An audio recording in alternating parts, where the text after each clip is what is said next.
Galera, o que foi esse capítulo 281 de Boku no Hero? Quando eu falei que eu tava cansado de ver o Gigantomachia naquela missão infinita pra tentar derrubar o cara e que iria logo chegar aqui de volta, caraca, eu não esperava que fosse voltar logo com esse nível de intensidade.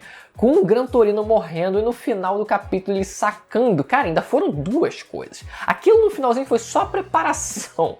Foi um gancho assim gigantesco. Mas que ao meu ver, já vou lançar aqui a minha teoria, ele vendo o Endeavor vindo pra cima dele, eu acredito que ele tenha pensado assim, mano, é melhor eu me matar antes que o Endeavor me mate. Eu acho que essa foi a conclusão que ele chegou e ele vai usar as balas pra se matar. Não sei se vocês concordam com isso.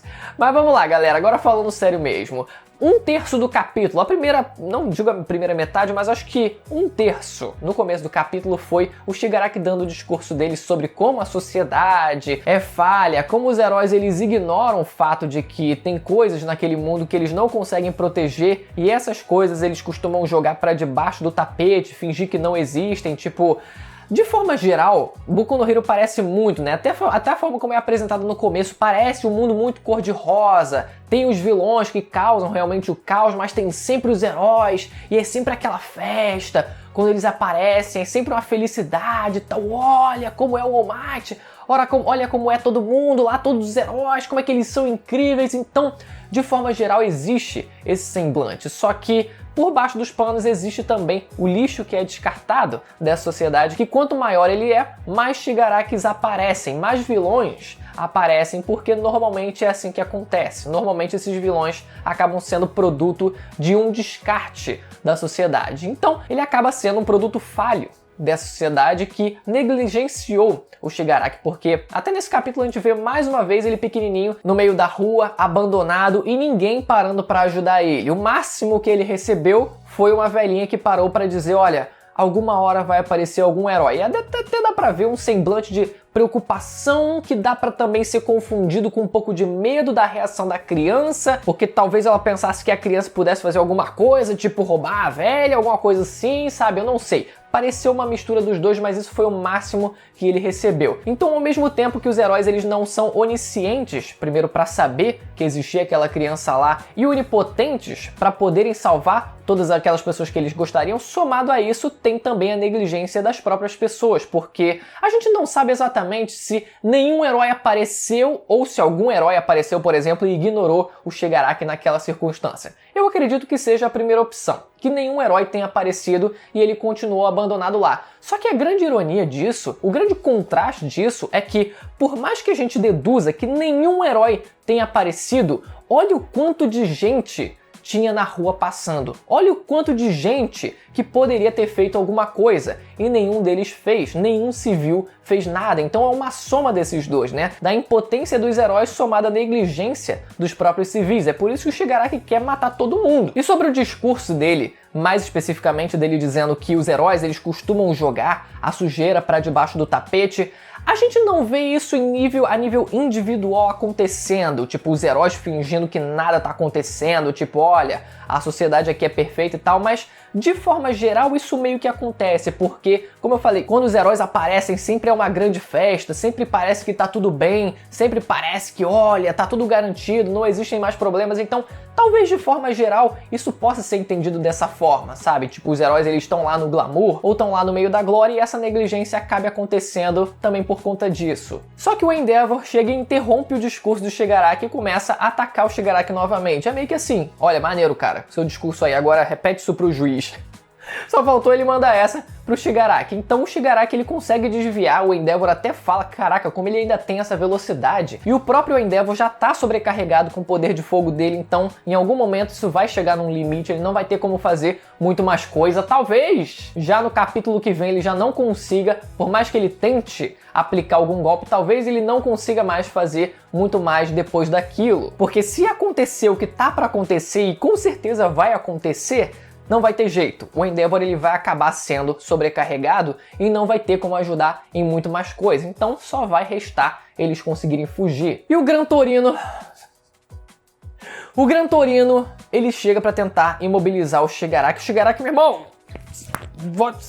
consegue simplesmente se virar, só o corpo se virando assim, já consegue tirar o Gran Torino de cima dele. E o Gran Torino, quando tava meio que pra fugir, o maluco só pegou assim no pé dele assim, ô velho, tu não é pra sair de casa não, tu tem que ficar em casa, quarentena, porra! E esmaga não só a bota do Gran Torino, mas eu acho que também o pé dele, começa a sair um pouco de sangue, mas o Shigaraki também tá todo ensanguentado, então eu acho que o sangue começou a se misturar ali na hora. Ui! E chega. E acontece. Mas antes disso acontecer, tem o clássico flashback antes da morte do personagem, onde a gente vê o Gran Torino conversando com a Nana Shimura, deles lidando com a adoção do filho dela, que seria o pai do Shigaraki, ele sendo mandado para adoção, todos os registros sendo apagados para que o All For One não conseguisse chegar até ele, e assim, essa atitude que visava proteger o filho dela do mal, acabou se tornando, sendo a semente do que viria a ser o maior mal que a gente tá vendo acontecer agora em Boku no Hero. E no meio desse flashback, sendo mais uma vez falado sobre como os heróis eles priorizam, muitas das vezes, a sociedade, eles maltratam a própria família para proteger completos estranhos. E isso, estando o Endeavor presente, não tem nem o que falar, né? É um clássico exemplo disso em Boku no Hero, mas mesmo se a gente não pegar exemplos tão extremos como esses, já dá pra gente tirar uma reflexão interessante, sabe? Por mais que a gente desconsidere a profissão de herói, muitas das vezes as próprias pessoas, os pais, ou o pai, ou a mãe, independente disso, né? Porque agora todo mundo trabalha, os pais, eles muitas vezes, eles estão realmente mais ausentes de casa por conta disso e priorizam mais o trabalho. Mesmo que não seja salvando outras pessoas, pode ser um trabalho convencional, mas se a pessoa prioriza isso e acaba por conta disso condenando também a família, a relação dentro de casa, também é um ponto que vale a pena a gente refletir. E o flashback acaba com o Gran Torino sendo estourado de cima para baixo pelo Shigaraki. E aquele olhar no Shigaraki quando ele estava fazendo aquilo e o próprio Gran Torino olhando aquilo de baixo, cara, foi muito forte. Foi muito forte a cena. Confesso pra vocês que eu achei a construção da cena da morte do Twice mais legal. Confesso que a construção da cena eu achei mais legal. E isso não é porque ele é um vilão independente disso. Foi só pela construção da cena também que eu me senti mais impactado com o Twice. Mas nessa eu também gostei bastante da forma como foi narrado, flashback, etc. Agora, tomara que o velho tenha morrido mesmo. Porque eu não vou aceitar que no capítulo que vem o velho dá aquela mexida assim, oh, ainda estou vivo. Não vem com essa pra cima de mim, não. E depois de supostamente, vamos colocar aqui supostamente, matar o Gran Torino, ele vai pra cima do Aizawa, porque esse é o objetivo dele. Só que a Ryukyu consegue impedir o avanço dele e eu até fiquei confuso na hora que ela agarrou ele, porque na hora eu achei estranha a movimentação das mãos, a posição das mãos, porque depois parece que ela abre a mão e eu fiquei sem entender. Parece que ela agarrou dessa forma, ela conseguiu pegar assim, tipo, ela queria parar o avanço mesmo, então ela botou as duas mãos na frente como se fosse um goleiro, prendeu essa mão, só que depois que ele atravessa o braço nas duas mãos dela, cara, é uma estrutura de dragão, então é um pouco mais resistente do que um corpo humano normal, consegue atravessar o braço esquerdo e com isso ela abre essa mão, por isso que o Shigaraki aparece à mostra e aí chega o Midoriya por trás com Black Whip, consegue também tentar imobilizar ele, tava até conseguindo um pouco, cara, e ele leva só a cotovela assim, pra trás só pra ficar esperto, e mesmo assim ele tentando proteger, cara, e o Endeavor depois aparecendo só mais um. Ele dizendo assim, cara, só mais um.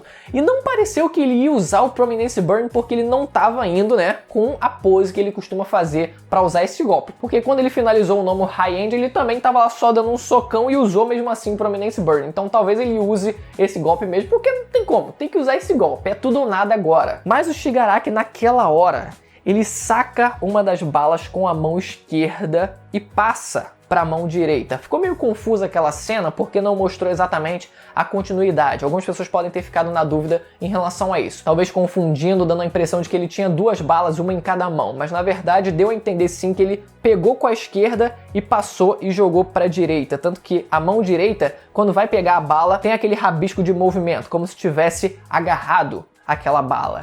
E ele tá com a bala na mão. E o foco da mira dele não é o Endeavor, é justamente o Aizawa. Vai acontecer.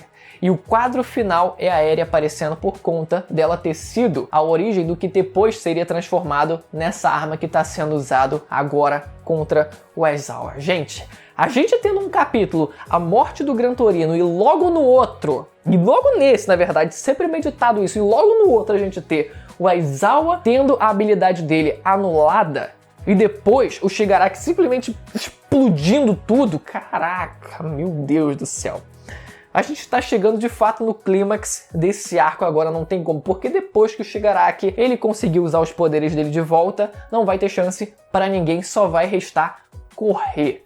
E eu não sei se correr também vai adiantar. Então, além da morte que a gente teve nesse capítulo, que eu também gostei de ter acontecido agora, antes dele conseguir usar de volta os poderes dele, porque deixa o núcleo da cena um pouco mais fechado, sabe? Não é no meio de uma destruição genérica e completamente absurda, onde vai morrer uma porrada de gente, como ele fez no começo quando despertou, sabe? É diferente quando a gente tem essa cena que tá só ali os principais lutando. Mas semana que vem, galera, ai, tô empolgado.